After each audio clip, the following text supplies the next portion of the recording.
వాయిస్తుండగా మీరు ఆలకించుండాలి.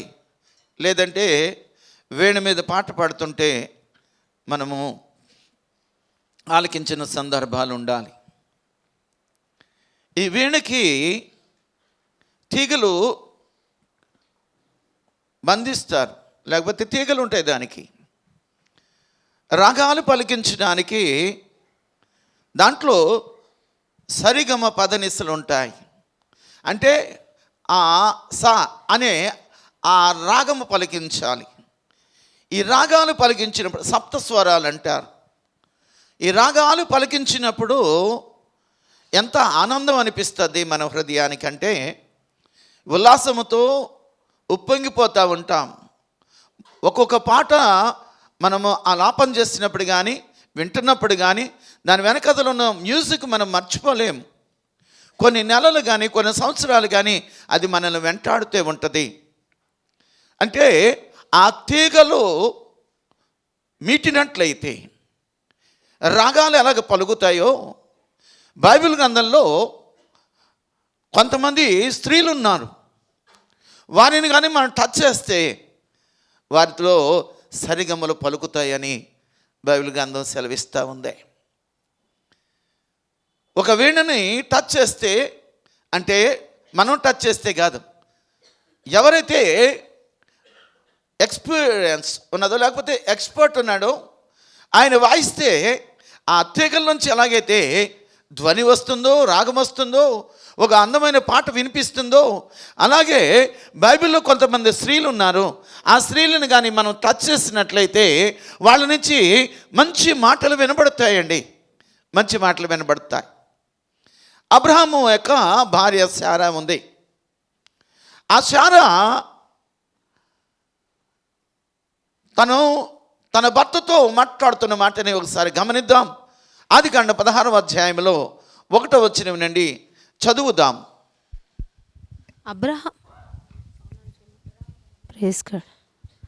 అబ్రహాము భార్య అయిన సారయి అతనికి పిల్లలు కనలేదు.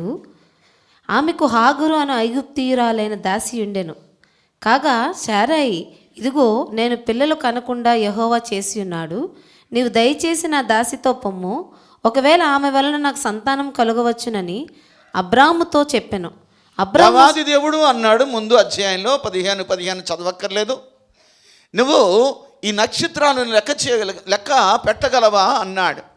నువ్వు పెట్టగలిగితే నీ సంతానము అంతగా నేను అభివృద్ధి పొందిస్తానన్నాడు. ఇసుక రేణువుల్ని నువ్వు లెక్కించగలవా అన్నాడు. అలాగే నీ సంతానం నేను హెచ్చిస్తాను అని అన్నాడు. మరి అబ్రహాము మరి తన భార్యతోటి మాట్లాడి ఉండొచ్చు కదా. కానీ భార్య ఏమంటుందంటే, నేను ముసలిదాన్ని అయిపోయాను, నేను ఇక పిల్లలు కనలేను. ఇది ఒక స్త్రీ యొక్క బలహీనత, ఒక మనిషి యొక్క బలహీనత. దేవాది దేవుడు చెప్పిన దానిని నువ్వు నమ్మకుండా నీ యొక్క ఆలోచన చెప్పిన నువ్వు ఏ పని చేసినా ఇట్స్ నాట్ సక్సెస్ఫుల్. అది సక్సెస్ అవ్వదు, అది నీకు వ్యతిరేకంగానే ఉంటుంది. అది నీ ఆలోచన. కాబట్టి శారా తను ఆలోచిస్తుంది, దేవుడేమో నిన్ను ఆశీర్వదిస్తానని తీసుకొచ్చిన దేవుడు మాట తప్పే దేవుడా ఆయన? మాట తప్పని దేవుడు ఆయన. చూడండి, దానివల్ల ఏమైంది అంటే శారా తన దాసి అయిన హాగర్ని అబ్రహాము దగ్గరికి పంపించింది. ఇదిగో ఈ హాగరు ద్వారా నేను పిల్లల్ని నేను పొందుకుంటాను అని పంపిస్తే ఆవిడ గర్భవతి అయింది. గర్భవతి అయిన దగ్గర నుంచి దాసి అయిన హాగరుకున్న అబ్బో మరి తనకున్న గర్వం ఇంతంత కాదు. ఇదిగో నువ్వు గొడ్రాలివి, నేను గర్భవతిని, నేను కన్నబెట్టే ఈ ఆస్తి అంతటికి వారసుడు అని గర్వపోతుంటే సారా సహించలేకపోయింది. ముందు పంపించింది తనే, ఇప్పుడు తన గర్భవతి అయితే సహించలేనిది తనే. అప్పుడు అబ్రహాముతో మాట్లాడు, ఈ సారా నా దగ్గర నుంచి తోలివేయి. వెళ్ళిపోతుంది, ఈ ఎడారి గుండా వెళ్ళిపోతుంది. దేవాది దేవుడు ఎడారి గుండా వెళ్ళిపోతున్నా తనతో మాట్లాడుతున్నాడు. ఈరోజు దేవాది దేవుడు నీతోనూ నాతోనూ మాట్లాడే దేవుడు. నీ యొక్క బలహీనతను చూసేవే కానీ, శారా తన బలహీనతను చూసిందే కానీ దేవుడు మాట్లాడే మాట తన జీవితంలో తన తలంపుకి రావటం లేదు. దేవాది దేవుడు తనతో మాట్లాడుతున్నాడు. ఏమని అంటే ఆదికాండం 18వ అధ్యాయం 14వ వచనాన్ని గమనిద్దాం. యెహోవాకు అసాధ్యమైనది ఏదైనా ఉన్నదా? యెహోవాకు అసాధ్యమైనది ఏమైనా ఉన్నదా? మీదటికి ఈ కాలం చాలు. శారాను కానీ నువ్వు కదిలిస్తే, శారా అని ఆ స్ట్రింగ్ నువ్వు కానీ మోగిస్తే ఏమంటుందో తెలుసా? ఏమంటుందంటే nothing to hard for God. దేవాది దేవునికి అసాధ్యమైనదేమీ లేదు అని తను పలుకుతూ ఉంది. ఆ రాగం నీకు వినిపించాలి, ఆ మాట నీకు వినిపించాలి. దేవునికి అసాధ్యమైనది ఏమీ లేదు అని నువ్వు నేర్చుకోవాలి. సారాయి దగ్గర నుంచి నువ్వు నేర్చుకోవాల్సిన విషయం ఏంటంటే దేవాది దేవుడు ఒకడున్నాడు, ఆయనను నువ్వు నమ్ము, ఆయనకి అసాధ్యమైనదేమీ లేదు. 20వ గ్రంథం 32వ అధ్యాయం 27వ వచనంలో కూడా అదే మాట మనం గమనిస్తాము.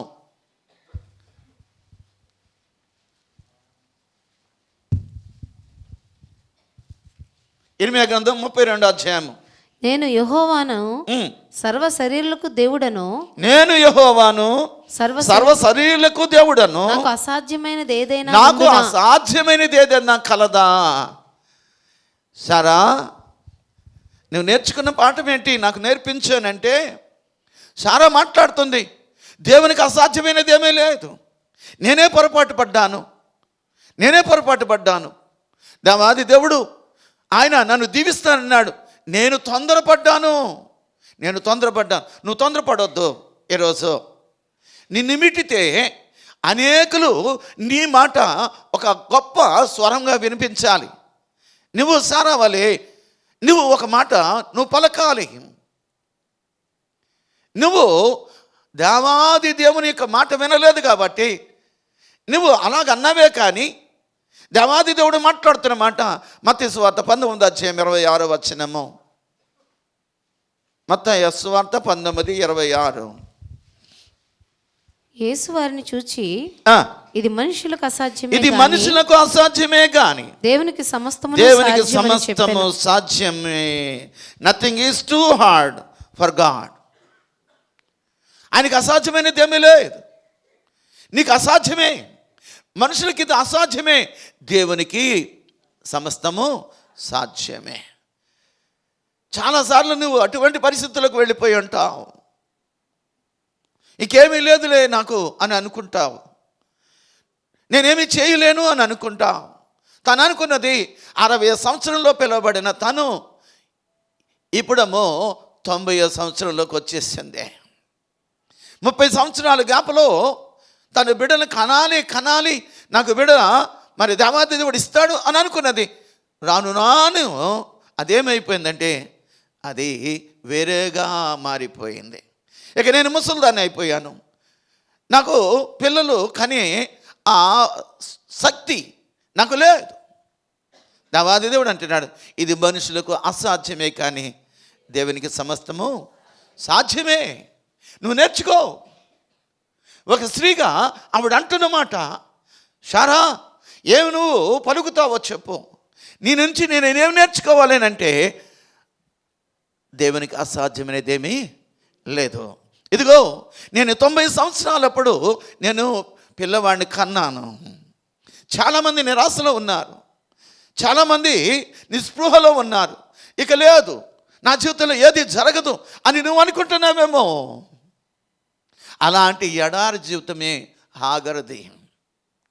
హాగరు పరిగెడుతుంది. ఎక్కడ పరిగెడుతుందంటే అరణ్యంలోకి పరిగెడుతుంది. దాన్ని మనము ఒక్కసారి గమనించినట్లయితే even in the wilderness God is there. నేను ఎడారి అనే ప్రాంతంలో నేనున్నా, నేను ఎవరు లేని ప్రదేశంలో నేను దుఃఖపడుతున్నా. దేవాది అక్కడ కూడా నాతో మాట్లాడుతున్నాడు. శారా వెళ్ళిపోయింది. శారా తన దాసి అయిన హాగర్ని పంపించేస్తే హాగరు వెళ్ళిపోతుంది, ఎడారిలో వెళ్ళిపోతుంది. దేవాది దేవుడు మాట్లాడుతున్నాడు అక్కడ. ఆవిడ అంటుంది, చూచుచున్న దేవుడవు నీవే, నువ్వు చూచుచున్న దేవుడవు. ఈ ఎడారిలో కూడా దేవాది దేవుడు తనతో మాట్లాడుతున్నాడు.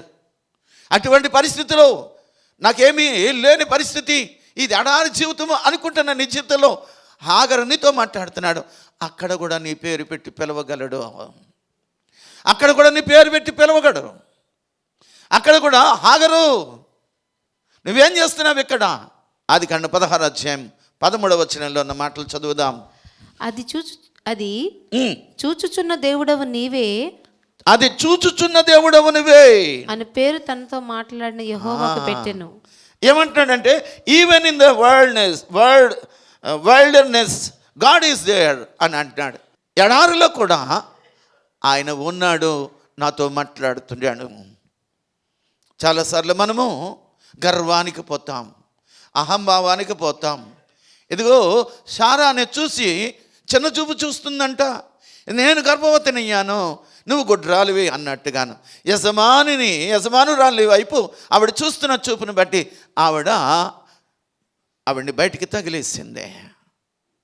వద్దు, నువ్వు గర్వంతో జీవించొద్దు. దేవాది దేవుడు నీ మీద కృప చూపించేవాడు కాబట్టి హాగరుకి ఆ ఎడారిలో అక్కడ దేవాది దేవుడు మాట్లాడాడు తనతోటి. హాగరు,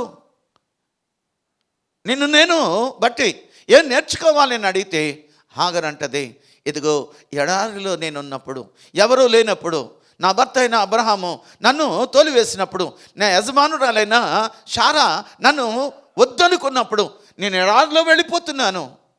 ఎడారిలో నేను జీవిస్తుండగా ఎవరూ లేరు అక్కడ దేవాది దేవుడు నన్ను దర్శించాడు. నీ జీవితము ఎడారి జీవితం అయిపోతే దేవాది దేవుడు ఈరోజు నీతో మాట్లాడుతున్నాడని మనవి చేస్తూ ఉన్నాను. ఎటువంటి జీవితం నీది? ఎటువంటి జీవితం అని అంటే, రాహాబుకి ఎటువంటి జీవితం అంటే, తల్లిదండ్రులు విడిచిపెట్టింది, అన్నదమ్ములు విడిచిపెట్టింది, బంధువులు విడిచిపెట్టింది. ఎటువంటి జీవితాన్ని కోరుకున్నదంటే వేశ్య జీవితాన్ని కోరుకుంది. వేశ్య జీవితాన్ని కోరుకుందండి. అదే బాగున్నది అనుకుంటుంది. ఈరోజు దేవాది దేవుడు వేశ్యని కూడా విడిచిపెట్టలేదట.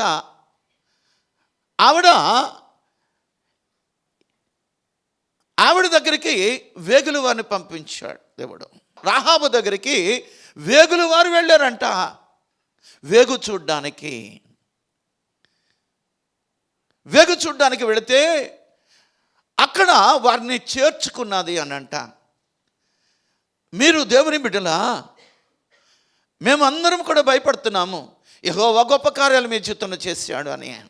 ఒక వేశ్య దేవుని యొక్క వాక్యం ఆలకించి, దేవుని యొక్క గొప్ప కార్యాలు ఆవిడ ఆలకించి, ఈ ఇద్దరు వేగులు వారిని చేర్చుకున్నదే. దేవాది దేవుడు తన జీవితంలో గొప్ప కార్యాలు చేశాడు.